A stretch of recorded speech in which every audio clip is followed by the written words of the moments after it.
bahwa kalau roh yang kita miliki adalah roh yang berasal dari dunia, kelihatan kok ketika kita berbicara, yang dibicarakan hanya masalah duniawi. Fokus kita hanya hal-hal duniawi. Kalau kita selalu berbicara tentang kekekalan, tentang manusia roh, tentang karya Tuhan, seakan-akan itu hal yang aneh bagi orang dunia. Dan itu tidak akan bisa ditangkap.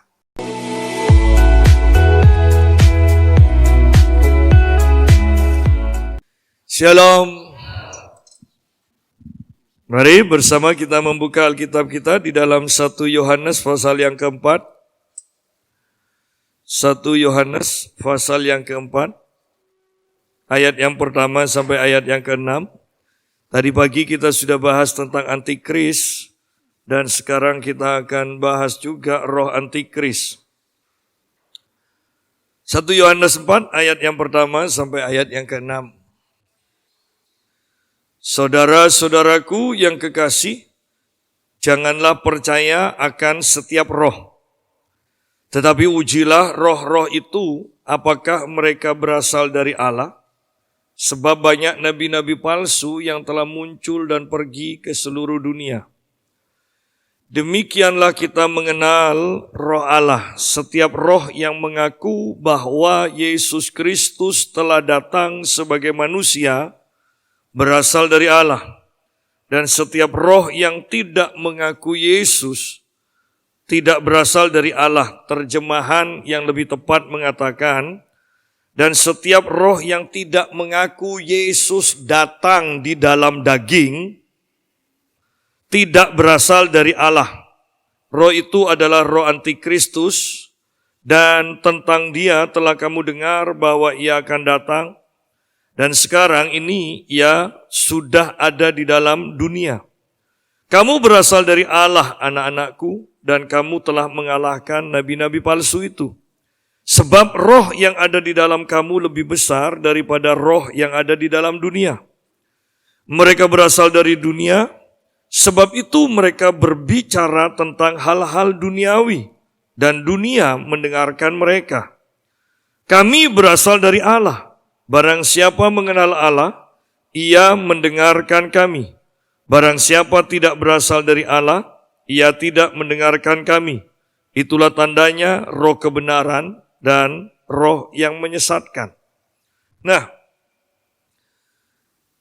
kita percaya, kembali saya tekankan, kita percaya bahwa ini adalah waktu-waktu yang terakhir, di mana Yesus akan segera datang.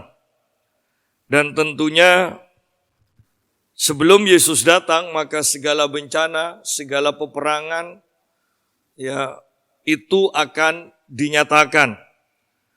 Oleh karena itu, yang terpenting bukanlah kita hidup di dalam ketakutan. Yang terpenting adalah membangun iman kita. Iman kita harus ditingkatkan. Semakin banyak masalah, bukannya takut, semakin banyak sakit penyakit, bukannya takut, tetapi yang diperlukan adalah iman yang ditingkatkan. Ya, jadi kita bertanggung jawab, masing-masing bertanggung jawab untuk meningkatkan iman yang Tuhan percayakan dalam hidup kita. Ayat yang pertama, saudara-saudara yang kekasih, janganlah percaya akan setiap roh, tetapi ujilah roh-roh itu, apakah mereka berasal dari Allah. Jadi, banyak roh dikatakan, dan jangan asal percaya. Jangan asal percaya. Kalau Anda bisa melihat YouTube, maka Anda akan melihat banyak hamba-hamba Tuhan, tanda kutip Tuhannya, hamba-hamba Tuhan dari Afrika yang banyak mengadakan mujizat, mengadakan hal-hal yang spektakuler. Tetapi sebenarnya banyak dari mereka, tidak semua, tetapi banyak, lebih banyak yang palsu. Mereka menggunakan kekuatan roh jahat, mereka juga menipu. Jadi yang bersaksi bahwa disembuhkan segala macam, kemudian ada pendeta yang hanya nyanyi, kemudian bagian depan itu tumbang semua. Ya, ternyata itu semua adalah pengikutnya. Mereka pakai trik, mereka juga pakai voodoo, ilmu voodoo, dan bahkan begitu jahatnya mereka bisa bergaya sebagai seorang nabi, ya. Dan mereka menyebutkan seseorang di sini, ya pakai pakaian ini, rambutnya begini dan sebagainya. Ternyata itu semua sudah diatur. Ya, spektakuler, iya. Tetapi ingat, banyak roh palsu sekarang.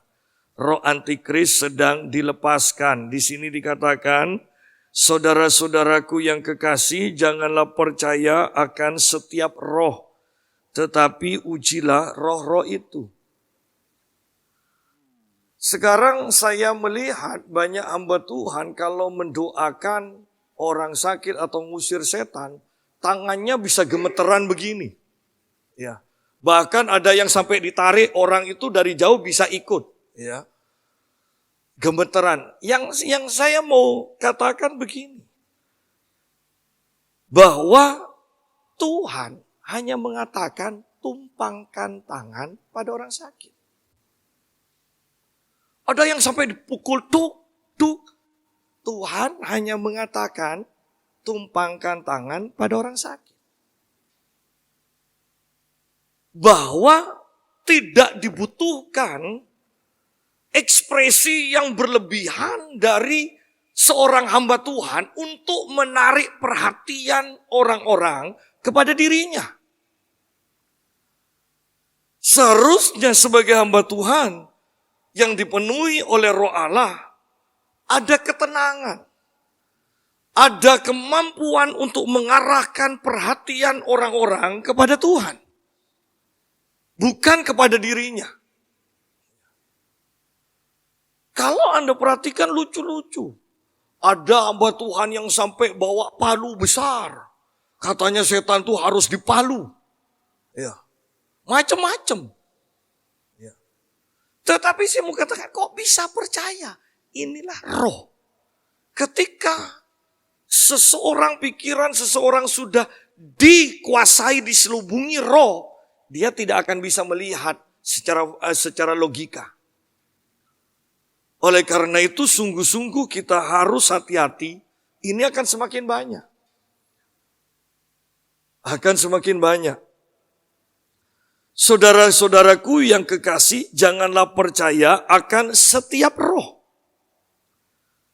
Tetapi ujilah roh-roh itu. Tidak cukup hanya tidak percaya. Ya. Tidak cukup hanya memvonis, ini bukan dari roh Tuhan. Tidak cukup. Kita sendiri juga harus belajar kebenaran, karena di sini dikatakan ujilah roh-roh itu. Kita tidak akan pernah tahu roh ini benar dari Tuhan atau roh antikristus tanpa kita belajar dan mengalami. Oleh karena itu, kalau kita perhatikan di jemaat mula-mula, jarang dibahas jemaat yang disesatkan. Kenapa? Karena mereka bertekun dalam pengajaran rasul-rasul. Perhatikan kata ini, bertekun, berarti itu sering sekali dilakukan.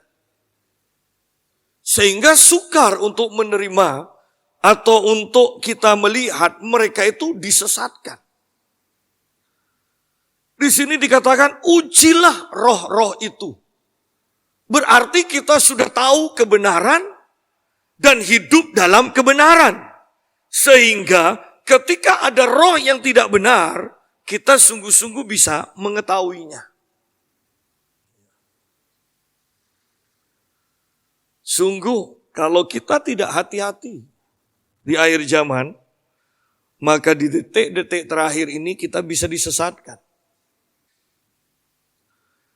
Bahkan sepertinya kita sedang dibuat tidak melakukan kesalahan, tetapi juga tidak melakukan kebenaran. Itu sama aja dosa. Ya. Saya membaca bahwa di Malaysia lockdown diperpanjang 2 minggu lagi. Enak ya, 2 minggu terus. Ya. Nah, perhatikan. Mungkin kita katakan, saya tidak berbuat dosa. Iya.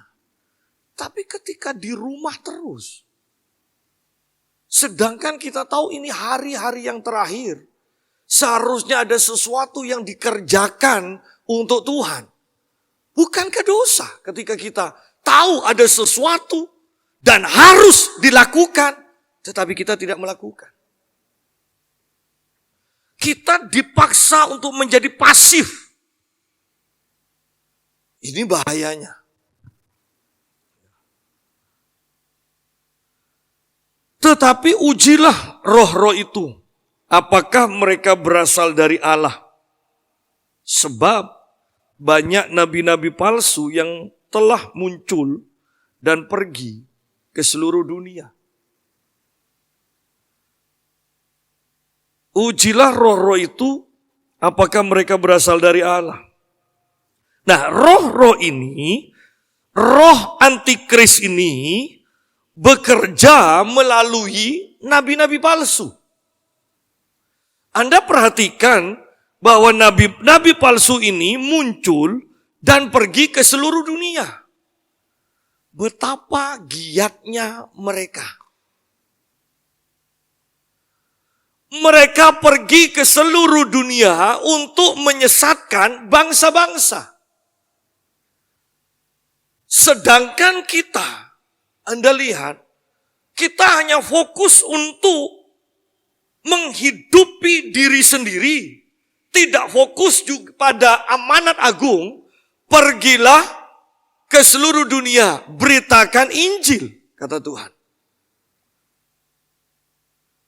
Kita sebagai orang Kristen seringkali mengecam saksi Yehova. Iya, mereka sesat. Mereka tidak percaya bahwa Yesus adalah Tuhan. Mereka tidak percaya. Mereka percaya bahwa Yesus itu adalah salah satu malaikat yang baik. Mereka tidak percaya. Jadi jangan mengatakan saksi Yehova itu adalah Kristen. Tetapi dalam kesesatan mereka, Anda lihat, mereka begitu beraninya dalam memberitakan Injil. Sampai-sampai orang Kristen yang benar, yang akhirnya menerima akibat dari mereka. Ya kan? Kita tidak mengacaukan toleransi mereka yang mengacaukan. Tetapi saya tidak lihat itunya. Yang saya lihat keberanian mereka untuk memberitakan firman itu loh. Itu yang saya kagumi. Sedangkan kita yang mengatakan kita orang benar, kita orang yang dikasihi Tuhan, kita orang yang taat kepada Tuhan, kita mau setia kepada Tuhan. Banyak dari kita bahkan tidak pernah memenangkan satu jiwa pun.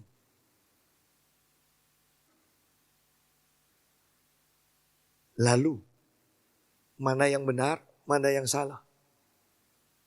Dan saya katakan, ternyata sama-sama salah.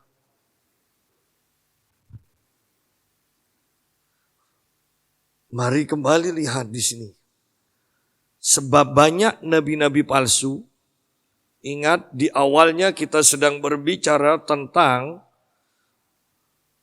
roh antikris.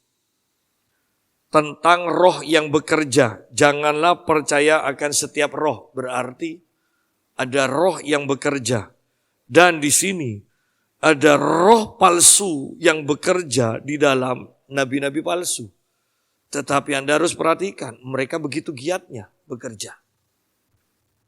Kita yang memiliki roh Kristus, banyak yang pasif. Berarti, kalau kita ambil kesimpulan kemudian, baik yang mempunyai roh antikris yang begitu giatnya, ataupun orang yang mengaku memiliki roh Kristus, yang tidak bekerja begitu pasif, berarti sama-sama tidak menguntungkan bagi Tuhan. Dan inilah yang terjadi. Oleh karena itu Tuhan akan mencurahkan rohnya secara besar-besaran. Yang akan membuat berandai-andainya. Kalau hanya hujan yang kecil, kemudian ada genangan air, maka itik bisa bermain-main di sana. Tetapi kalau hujan misalnya 2 hari, 3 hari, ya sampai banjir, mau tidak mau, itik-itik itu akan berenang.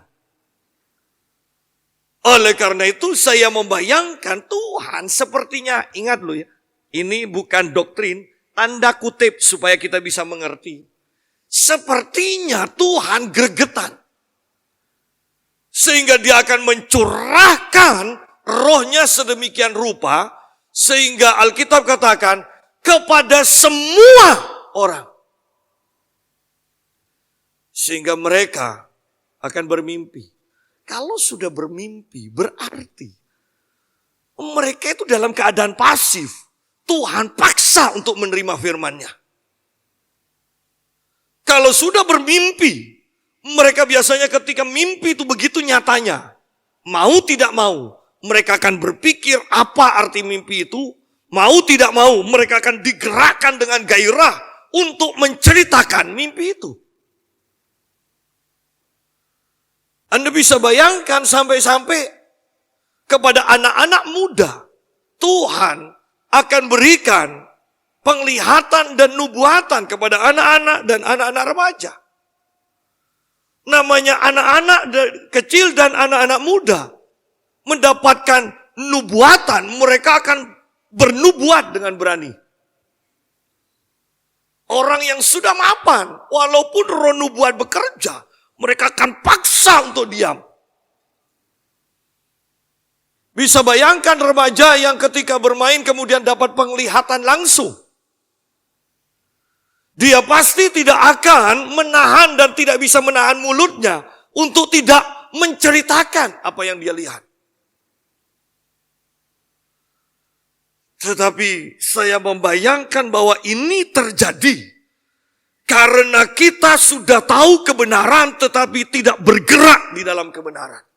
Sehingga Tuhan sekali lagi akan mencurahkan hujan awal dan hujan akhir bersama-sama. Sehingga kedahsyatan pasti terjadi. Persiapkan diri kita sungguh-sungguh. Ayat yang kedua dikatakan, demikianlah kita mengenal roh Allah. Setiap roh yang mengaku bahwa Yesus Kristus telah datang sebagai manusia berasal dari Allah.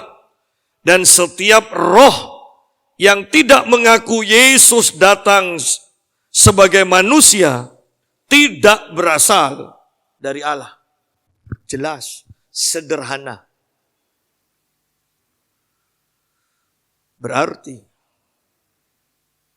kita dengan penuh keberanian, tetapi dalam rasa hormat juga. Selain yang mengaku Yesus adalah Allah yang datang sebagai manusia. Selain itu, bukan roh Allah. Sebaik apapun, bukan roh Allah yang bekerja di balik itu. Jelas. Hanya yang mengaku Yesus adalah Allah yang datang menjadi manusia. Itulah yang disebut roh yang benar, roh Allah. Sederhana. Dan dari ini saja kita pada akhirnya akan dipisahkan. Banyak orang yang begitu bangga memamerkan dalam satu keluarga, satu Kristen satu, Islam mungkin kalau mau lengkap, Buddha, Konghucu. Sebagai bangsa silakan, tetapi ingat, sebagai orang beriman, kalau kita melihat keluarga kita belum diselamatkan, masih bisa tertawa dan mengatakan semuanya baik-baik saja. Saya mau katakan, pasti ada yang salah di dalam diri kita. Jangan-jangan kita tidak pernah memiliki roh Allah. Kita hanya orang Kristen. Tetapi bukan orang yang dilahirkan baru. Jelas di sini perbedaannya, jelas dan sangat sederhana. Demikianlah kita mengenal roh Allah. Setiap roh yang mengaku bahwa Yesus Kristus telah datang sebagai manusia berasal dari Allah. Allah baik, semuanya mengakui. Tetapi selain orang Kristen, selain orang yang lahir baru, tidak akan pernah bisa mengakui Yesus adalah Allah. Yesus adalah Tuhan. Tidak ada yang bisa mengaku itu. Bahkan hal itu menjadi pelampiasan kebencian mereka. Kenapa? Karena Yesus sebagai Tuhan secara rohani itu sangat menakutkan bagi semua orang. Di Gadara, bukankah Anda melihat? Bayangkan 2.000 sampai 6.000 roh jahat melihat Yesus Allah sebagai manusia, mereka gemetaran. Sedangkan kita harus mengakui semua kegiatan di muka bumi itu hanya ada 2 kekuatan saja yang menggerakkannya. Roh Allah atau roh antikristus. Roh Allah atau setan. Jelas. Sehingga ketika kita dipenuhi oleh roh Kristus ini, maka mau tidak mau, pasti banyak yang membenci kita. Pasti banyak.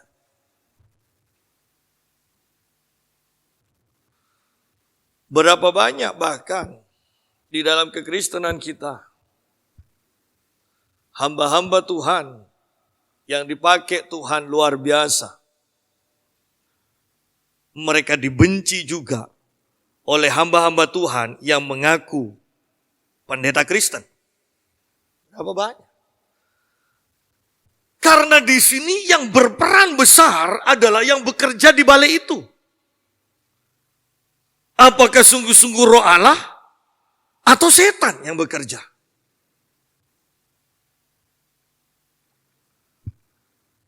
Dan setiap roh yang tidak mengaku Yesus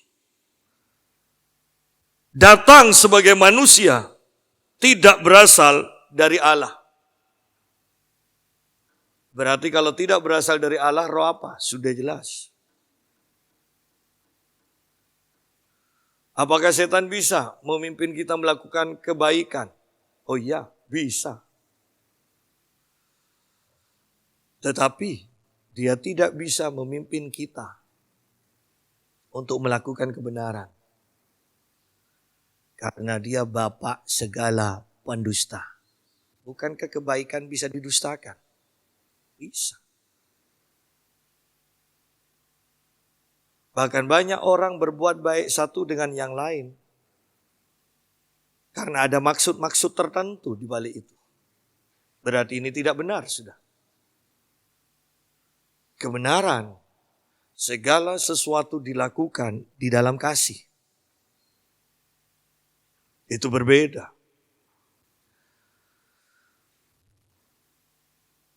Dan tentang dia telah kamu dengar bahwa ia akan datang, dan sekarang ini ia sudah ada di dalam dunia. sekarang ini sudah ada di dalam dunia.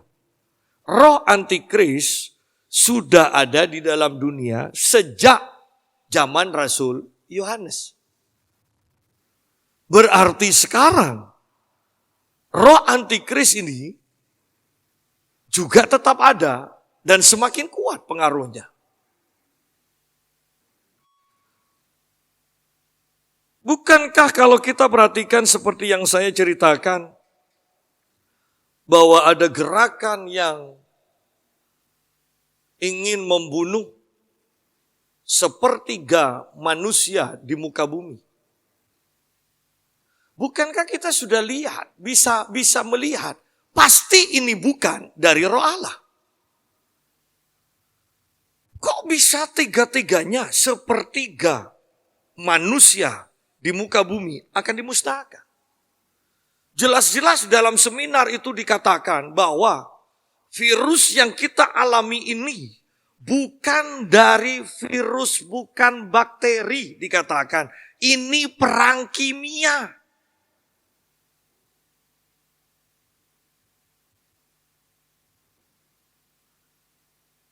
Mereka punya kegiatan untuk membinasakan. Yesus datang untuk mencari dan menyelamatkan. Saya stop sampai di sana supaya sederhana. Yesus datang untuk menyelamatkan, bukan untuk memusnahkan. Dan saya mau tekankan, kalau ini perang kimia, berarti ada model kimia yang lain. Ya. Sampai kapan kita mau lockdown? Kecuali iman kita yang ditingkatkan.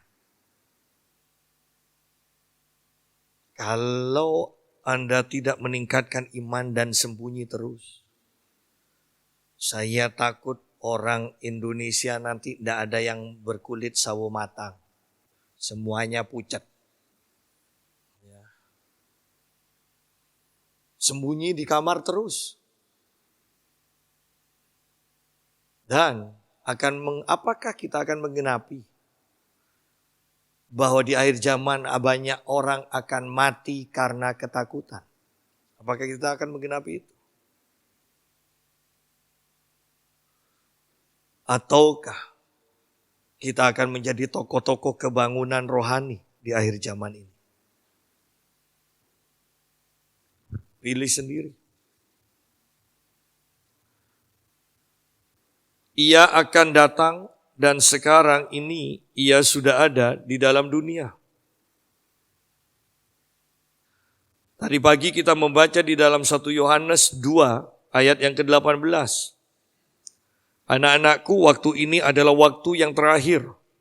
Dan seperti yang telah kamu dengar, seorang antikristus akan datang. Antikristus pemimpinnya akan datang. Sekarang telah bangkit banyak antikristus. Itulah tandanya bahwa waktu ini benar-benar adalah waktu yang terakhir. Benar-benar waktu yang terakhir. Antikris sudah datang, dikatakan sudah bermunculan, tetapi nanti pemimpinnya akan muncul. Setelah semuanya siap, baru antikris akan masuk ke tahtanya. Itu kebenaran. Lucu ya, di dalam Uni Eropa itu ada nama-nama pengurus-pengurus anggotanya. Lucunya, semua nomor 1, 2 dan seterusnya ini ada namanya. Di nomor 666 itu belum ada namanya. Lucu ya. Memang kebetulan. Kita katakan kebetulan mungkin. Tetapi lucu. Seakan-akan itu sudah dipersiapkan. Semuanya sudah lengkap. Tinggal kurang satu nama. Di 666 itu. Lebih lucu lagi, orang Kristen ternyata masih santai-santai. Ketika antikris sedang mempersiapkan segala sesuatunya, orang Kristen masih santai-santai. Bahkan kalau mau jujur, banyak yang tidak percaya bahwa Yesus sewaktu-waktu bisa datang. Lihat dari kegiatan kita sehari-hari. Doa enggak, doa jarang, baca Alkitab jarang, melakukan kebaikan jarang, sibuk yang penting kerja. Pulang kerja, makan, tidur, besok pagi bangun, siap-siap kerja, tidur. Ya kan? Kan itu terus kan. Kita enggak peduli kapan Yesus akan datang. Sebenarnya kita sedang dibutakan. Kita sedang dibutakan. Tiba-tiba nanti. Bukankah Alkitab juga katakan, tiba-tiba anak manusia itu masuk ke dalam bait Allah. Tiba-tiba dia masuk dari pintu timur, pintu gerbang timur. Tiba-tiba. Hati-hati. Ayat yang ketiga. Dan setiap roh yang tidak mengaku Yesus tidak berasal dari Allah, roh itu adalah roh antikristus. Dan tentang dia telah kamu dengar bahwa ia akan datang dan sekarang ini ia sudah ada di dalam dunia. Kamu sudah dengar. Masalah mau percaya atau tidak percaya, masalah mau mempersiapkan diri atau tidak menghiraukan, itu adalah tanggung jawab kita pribadi masing-masing. Ya, yang pasti nanti kita akan mendapatkan apa yang layak kita dapatkan. Ya. Nah, ayat yang keempat. Kamu berasal dari Allah, anak-anakku. Dan kamu telah mengalahkan nabi-nabi palsu itu.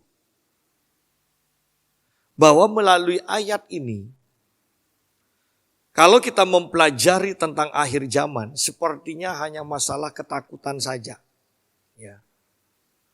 Ada peperangan, ada gempa bumi, ada tsunami, ada bulan menjadi darah, matahari menjadi gelap, bintang-bintang berjatuhan, penganiayaan orang-orang percaya, sepertinya menakutkan. Tetapi ayat ini mengingatkan kita, kamu berasal dari Allah. Atau saya sederhanakan, bagi orang-orang yang berasal dari Allah, ingat, kamu adalah pemenang. Kamu telah mengalahkan nabi-nabi palsu itu. Dan kalau kita masuk lebih dalam, yang menggerakkan nabi palsu itu kan roh antikris. Seakan-akan di sini mau mengingatkan kita, menghibur kita, menguatkan kita. Ingat, bahwa karena kamu anak-anak Allah, kamu sudah mengalahkan roh-roh antikris yang sudah bekerja melalui nabi-nabi palsu itu. Ini harus jadi pegangan kita. Ketika berbicara tentang kitab Wahyu, ingat, jangan sampai dialihkan. Fokus kita adalah Yesus yang datang sebagai pemenang. Yesus yang akan menjadi hakim. Yesus yang akan ditetapkan sungguh-sungguh dan semuanya akan mengakui sebagai Tuhan. Fokus kita adalah Yesus, bukan antikris. Nah, di sini juga dikatakan bahwa bukan roh antikris fokus kita. Roh antikris telah dikalahkan oleh roh Allah yang ada pada kita. Sehingga ketika kita melihat akhir zaman, itu bukan sesuatu yang menakutkan. Saya tetap tekankan bahwa Mesir mengalami bencana. Tetapi ada satu daerah di Mesir yang terlindungi, yaitu Goshen. Sehebat apapun roh antikris bekerja dan menguasai seluruh dunia, ada satu bagian di mana Roh Allah berkuasa dan di sana ada keamanan. Keliru besar kalau kita takut dalam menghadapi akhir zaman ini. Keliru besar kalau kita selalu berpikir, kira-kira aku akan kuat atau tidak ya mempertahankan imanku. Bagaimana kalau aku ditangkap, bagaimana kalau aku disiksa? Kira-kira bisa mempertahankan iman atau tidak? Bagaimana kira-kira nanti kalau aku tidak bisa berbelanja karena aku tidak tunduk pada antikris? Kalau Tuhan dahulu bisa menyediakan Elia roti dan daging melalui burung gagak, maka Tuhan tetap tahu caranya dan tetap mampu untuk menyediakan bagi kita.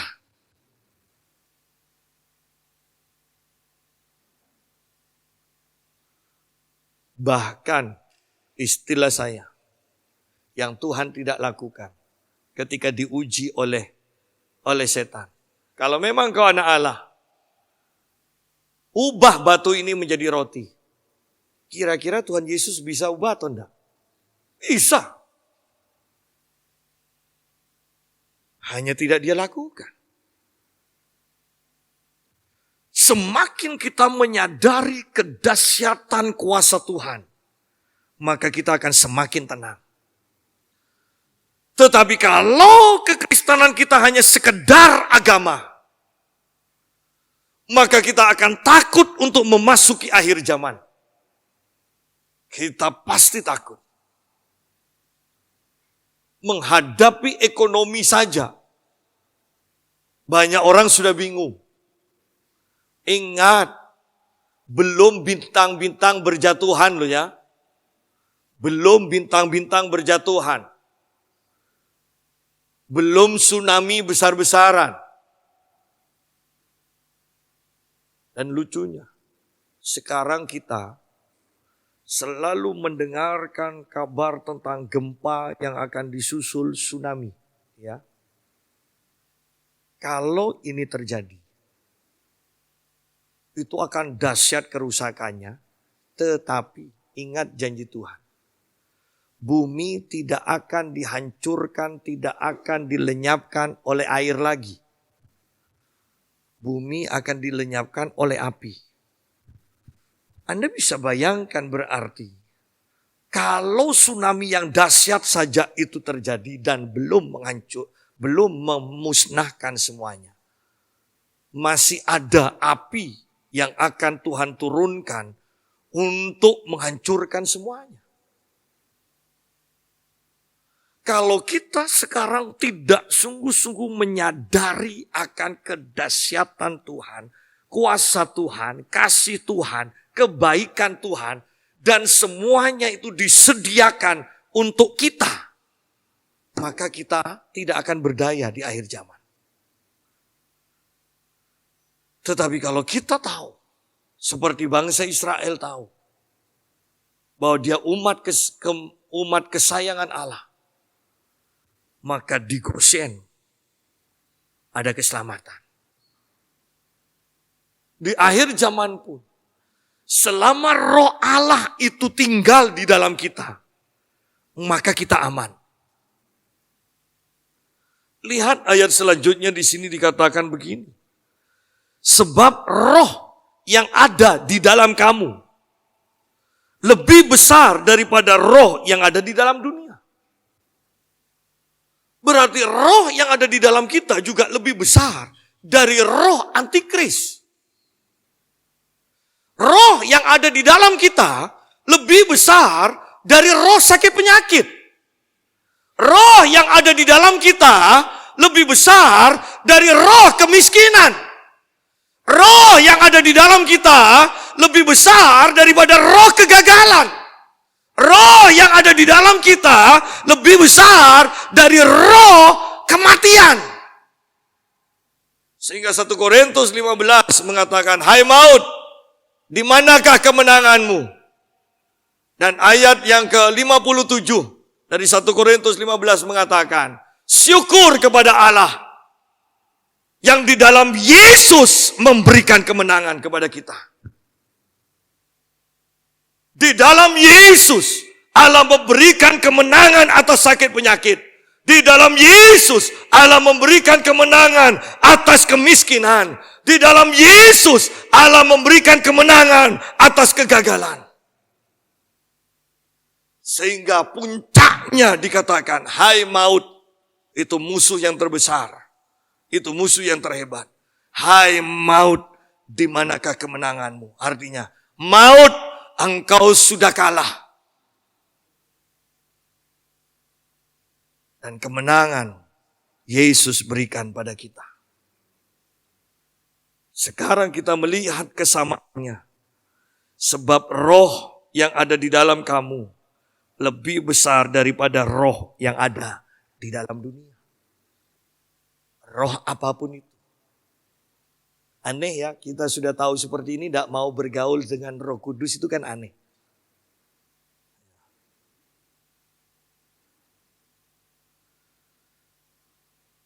Bergaulah dengan Roh Kudus.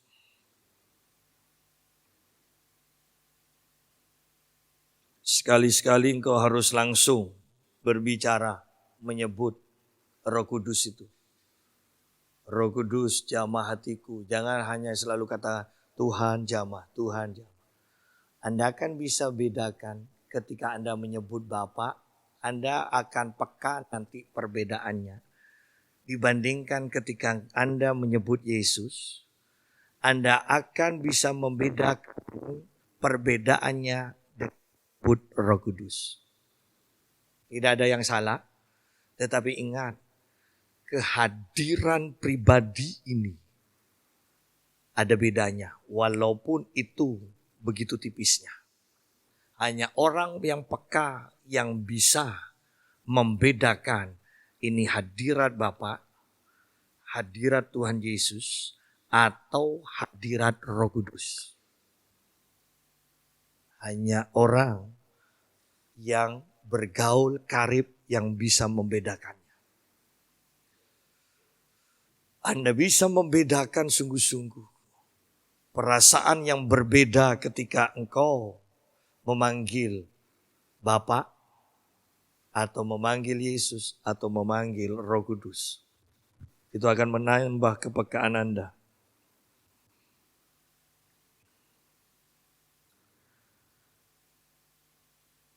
Ayat yang kelima, mereka berasal dari dunia. Sebab itu mereka berbicara tentang hal-hal duniawi. Dan dunia mendengarkan mereka. Lihat. Bahwa kalau roh yang kita miliki adalah roh yang berasal dari dunia. Kelihatan kok ketika kita berbicara, yang dibicarakan hanya masalah duniawi. Fokus kita hanya hal-hal duniawi. Kalau kita selalu berbicara tentang kekekalan, tentang manusia roh, tentang karya Tuhan, seakan-akan itu hal yang aneh bagi orang dunia. Dan itu tidak akan bisa ditangkap. Saya selalu katakan, seandainya saya berkhotbah kepada orang-orang, bahkan kepada orang-orang Kristen yang bersifat duniawi, maka saya akan dianggap gila, akan dianggap aneh, akan dianggap sesat. Ketika saya berbicara tentang malaikat, ketika saya berbicara tentang kemuliaan Allah yang bisa dirasakan, ketika saya berbicara tentang mengusir setan, mematahkan santet, saya akan dianggap aneh. Orang-orang duniawi, di sini dikatakan, yang berasal dari dunia, mereka berbicara tentang hal-hal duniawi. Mungkin bukan hanya berbicara soal uang, keserakahan. Oh tidak. Namanya hal-hal duniawi. Bisa berbicara tentang kesopanan? Iya. Budi pekerti? Iya. Tetapi saya mau katakan, belum tentu mereka bisa masuk ke dalam alam roh, atmosfer surgawi. Tetapi orang yang membiarkan Roh Allah bekerja sebagai warga kerajaan Allah, maka sifat-sifat kerajaan Allah itu akan dimanifestasikan dalam perkataan kita, dalam tindakan kita di muka bumi.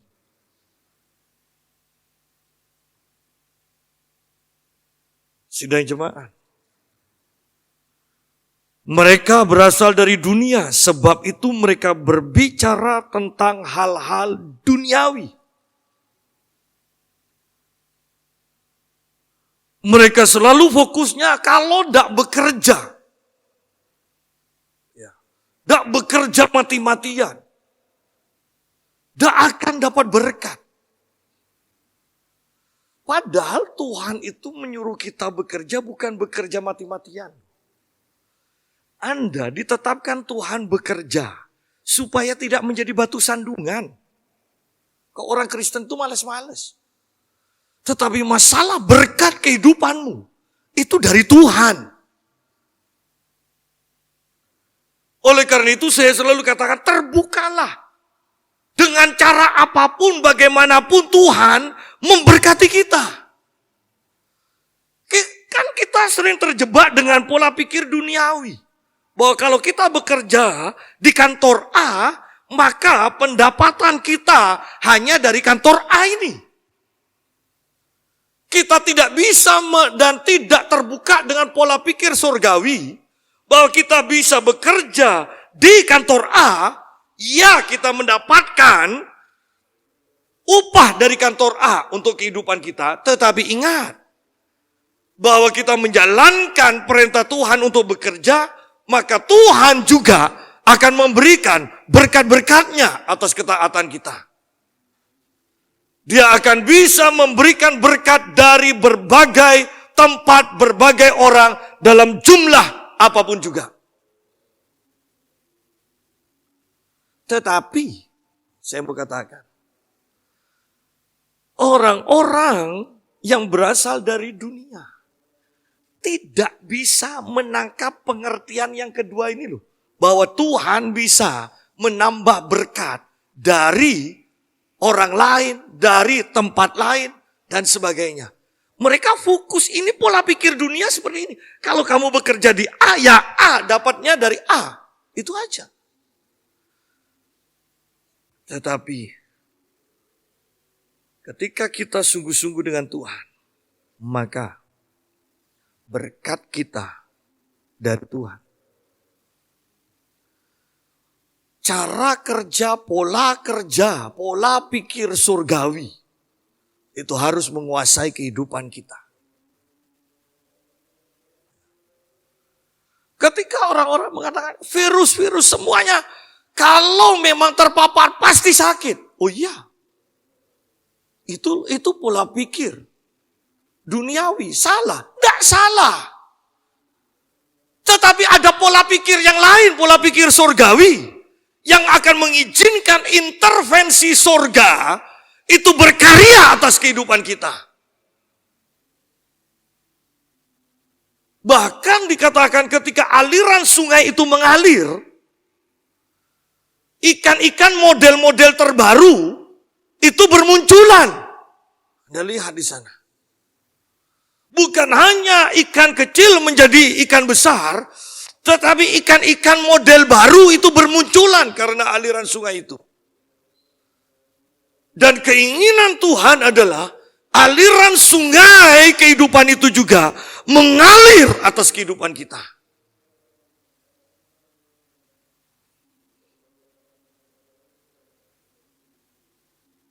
Dunia hanya mendengarkan roh dunia. Dunia tidak akan pernah bisa mendengarkan roh Allah. Oleh karena itu, dasarnya, permulaannya adalah percaya kepada Yesus, menerima Yesus sebagai Tuhan dan Juru Selamat. Baru kita bisa menerima semua yang Tuhan sediakan. Ayat yang ke-6, kami berasal dari Allah. Barang siapa mengenal Allah, ia mendengarkan kami. Barang siapa tidak berasal dari Allah, ia tidak mendengarkan kami. Itulah tandanya roh kebenaran dan roh yang menyesatkan. Sederhananya begini, bahwa orang yang sesat hanya akan mendengarkan roh yang menyesatkan. Orang benar akan mendengarkan dari roh kebenaran.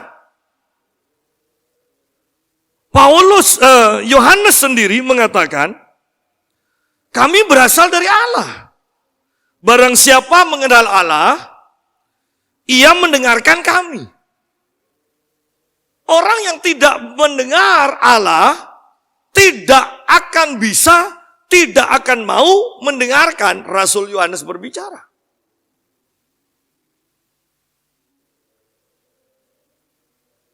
Ketika kita menerima Roh Kudus,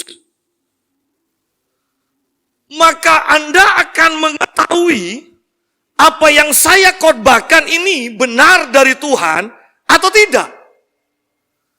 Ketika kita sama-sama mempunyai roh kebenaran, Anda akan bisa menangkap apa yang saya sampaikan. Tetapi ingat kembali, tidak semua orang Kristen bisa menangkap apa yang saya sampaikan. Karena roh yang ada di belakangnya, roh yang ada di belakang saya, bisa berbeda dengan roh yang ada di belakang mereka itu. Sama-sama Kristen.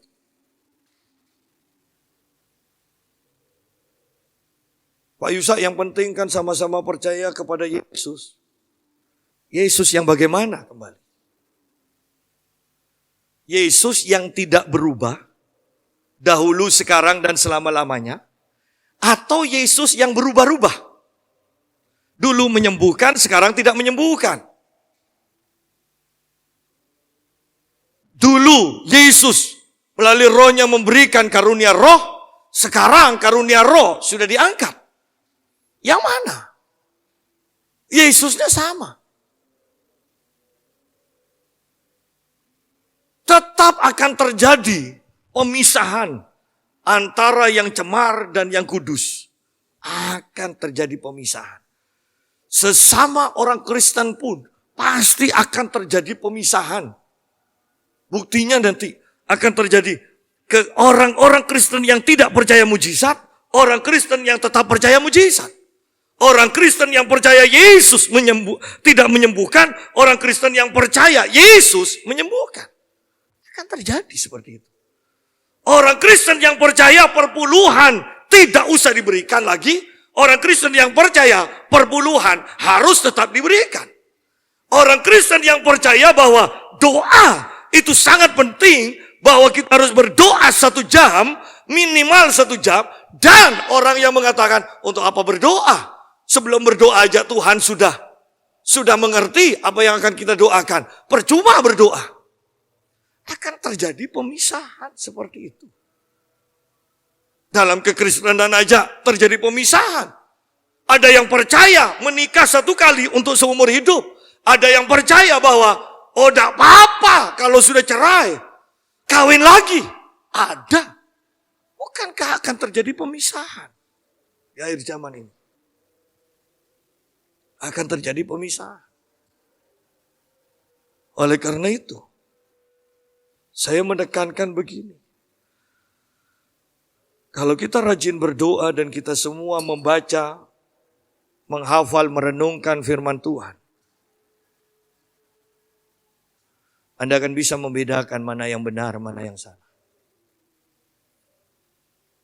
Ya, kita akan bisa membedakan yang benar atau yang salah.